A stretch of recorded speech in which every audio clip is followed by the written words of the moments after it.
सभी का एक बार फिर से हार्दिक स्वागत है। सबसे पहले 2 गज की दूरी, मास्क है जरूरी, इस बात का ध्यान रखें। इसके बाद आते हैं आज के अपने चर्चा पे। आज के चर्चा का बिंदु है भीमसेनी एकादशी या निर्जला एकादशी। तो सबसे पहले ये समझते हैं ये कब आता है और क्यों आता है। भीमसेनी एकादशी या निर्जला एकादशी ज्येष्ठ शुक्ल पक्ष के एकादशी को पड़ती है। इस बार यह 21 जून 2021 को पड़ने वाला है। अब आइए जान लीजिए कि इसको भीमसेनी एकादशी या निर्जला एकादशी क्यों कहते हैं। निर्जला एकादशी इसलिए कहते हैं कि इस एकादशी में जल का पान भी नहीं किया जाता है, यानी बिना जल के ही यह व्रत रहा जाता है, इसीलिए निर्जला एकादशी। और भीमसेनी एकादशी इसलिए कि महर्षि वेद व्यास जी के प्रेरणा से भीमसेन ने भी, यानी पांडवों में एक भीमसेन जी, इन्होंने भी इस व्रत को किया था, इसलिए इसका नाम भीमसेनी एकादशी भी पड़ गया। अब इसकी चर्चा करते हैं कि भीमसेन जी को ये प्रेरणा क्यों हुई। अपने परिवार में प्रत्येक व्यक्ति द्वारा व्रत उपवास आदि का नियम पालन करना और उनके द्वारा नहीं किया जाना, ये उनके लिए कहीं न कहीं आत्मग्लानि का विषय था। चूँकि उनका भूख पे नियंत्रण नहीं माना जाता था, सर्वविदित था कि भीमसेन भूखे नहीं रह सकते, किंतु पश्चाताप के अवसर पे उनकी मुलाकात वेद व्यास जी से हुई, जिनकी प्रेरणा से उन्होंने एकादशी का व्रत शुभारंभ कर दिया। वेद व्यास जी के अपने वचनों में ही यदि सिर्फ आप भीमसेनी एकादशी या निर्जला एकादशी का व्रत करते हैं तो एक वर्ष में पड़ने वाले 2400 एकादशी, अधिक मास में 26 भी हो जाती हैं, लेकिन सामान्यतः 2400 एकादशी का पुण्य आपको पूर्णतः प्राप्त होता है। अब आते हैं कि इस व्रत को करना कैसे चाहिए। इस एकादशी, चाहे कोई भी एकादशी को करने से ज़्यादा महत्व उसके एक दिन पूर्व और उसके दूसरे दिन यानी पारण का होता है।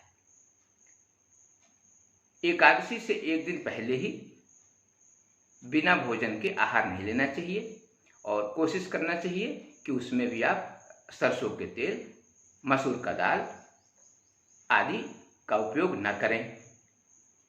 और उसके बाद एकादशी के दिन एकादशी का व्रत करें। एकादशी के व्रत में विशेष रूप से कहा गया है कि दिन को भगवान की पूजा भक्ति और रात को जागरण, ये बड़ा ही पुण्य कारक है। यदि रात का जागरण न भी हो सके तब भी मध्यरात्रि तक प्रयत्न करके अवश्य ही जगना चाहिए। इसके बाद एक बात और आपको बता दें कि पूजन कैसे करें। पूजन में सामान्यतः हम जैसे अपने घर का प्रतिदिन पूजा करते हैं उससे थोड़ा सा अधिक कर लें। भगवान विष्णु को तुलसी दल अत्यधिक प्रिय है, इसीलिए तुलसी दल का समावेश अपने पूजन में अवश्य करें। सामान्यतः भगवान विष्णु को स्नान आदि कराने के पश्चात रोली, हल्दी, अक्षत के स्थान पर ध्यान रखें, अक्षत भगवान विष्णु को नहीं चढ़ता है, इसीलिए अक्षत के स्थान पे आप श्वेत तिल का प्रयोग कर सकते हैं।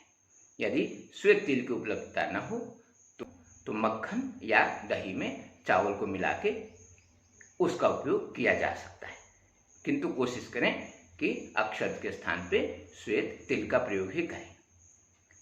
भगवान विष्णु को जब भोग लगाएं तो उसमें तुलसी दल का समावेश अवश्य करें। बिना तुलसी दल के भगवान को भोग लगाने का कोई औचित्य नहीं है, भगवान विष्णु उसको स्वीकार नहीं करते हैं। इसके बाद आते हैं कि पूजन के बाद उस दिन आपको दान क्या क्या करना चाहिए। सामान्यतः अपने शास्त्रों में अन्न, वस्त्र आदि का दान का विधान है, किंतु कुछ स्थानों पे स्वर्ण दान आदि का भी विधान है, जिसमें बर्तन वगैरह भी हो सकते हैं। किंतु ध्यान देने वाली सबसे आवश्यक बात यह है कि निर्जला एकादशी के व्रत के विषय में ये कहा गया है कि यदि कुंभ दान करें आप, यानी घड़ा, मटका या सुराही जैसे पात्र, जिसमें जल भरा जाता हो। यदि कुंभ का दान करते हैं तो आपके एकादशी का फल कई गुना ज़्यादा हो सकता है। स्वर्ण के कुंभ का दान करना संभव नहीं है, इसीलिए कोशिश करें पीतल के कुंभ का दान कर दें। फिर भी यदि संभव नहीं हो तो कम से कम मिट्टी के सुराही भी उसमें जल या अन्न भरकर दान कर सकते हैं। कभी भी कोई भी पात्र खाली दान नहीं करें, उसका आपको कोई पुण्य नहीं मिलता है। इसके बाद आते हैं पारण। व्रत से अधिक महत्व पारण का ही होता है। पारण यदि आपने उचित समय से नहीं किया तो व्रत का पुण्य भी क्षीण हो जाता है। तो कोशिश करें कि पारण ध्यान से और बताए गए समय के अनुसार ही करें। पारण कोशिश करना चाहिए कि द्वादशी तिथि के अंतर्गत ही हो जाए।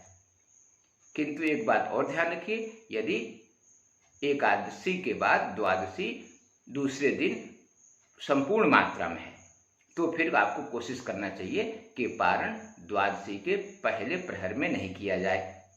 द्वादशी में पारण करना जरूरी तो है, लेकिन पहले प्रहर में पारण न करें तो ज़्यादा अच्छा है। इस बार का पारण सूर्योदय के बाद और 7:31 तक।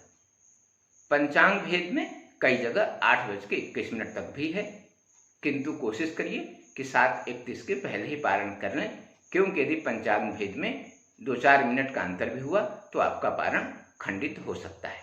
ध्यान दीजिए, पारण के विषय में पंचांग भेद के कारण मतांतर हो सकते हैं, किंतु 7:31 तक पारण कर लेना ज़्यादा अच्छा है।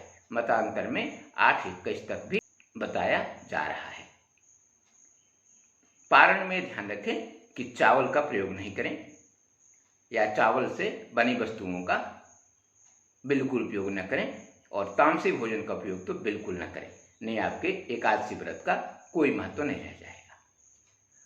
इसके बाद पहले बार अन्न ग्रहण करने के बाद आप दोबारा में कुछ भी खा सकते हैं, लेकिन कोशिश करें कि पारण के समय चावल आदि का उपयोग बिल्कुल नहीं हो।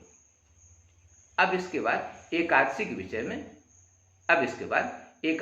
विषय में कुछ मूल तत्वों पे यानी कुछ खास बातों पे आपका ध्यान आकर्षित करते हैं। पहली बात ध्यान रखिए कि एकादशी कभी भी किसी भी परिस्थिति में 10वीं तिथि से युक्त नहीं होना चाहिए।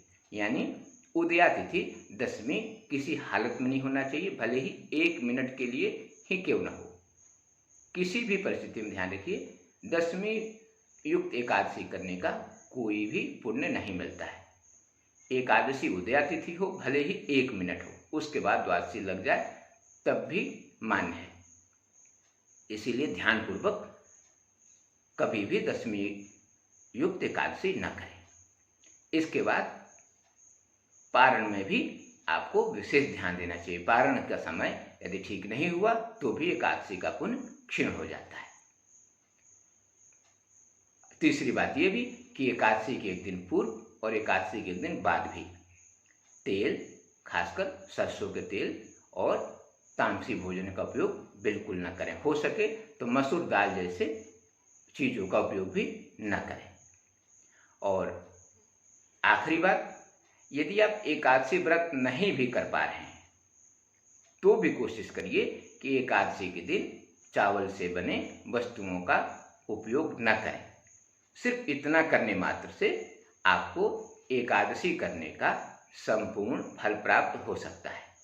इसलिए और कुछ नहीं करना है, कोशिश करना है कि हम एकादशी के दिन कम से कम चावल से बने वस्तुओं का उपयोग नहीं करें। मैं आप लोगों के मन को व्यथित नहीं करना चाहता, लेकिन शास्त्रों में एकादशी के विषय में कहा गया है, यदि आप एकादशी के दिन चावल का उपयोग करते हैं तो मान के चलिए आप अन्न नहीं कीड़े का भक्षण कर रहे हैं। इसीलिए कोशिश करिए कि चावल से बने वस्तुओं का उपयोग नहीं करें। इसके साथ ही आज बस इतना ही। धन्यवाद।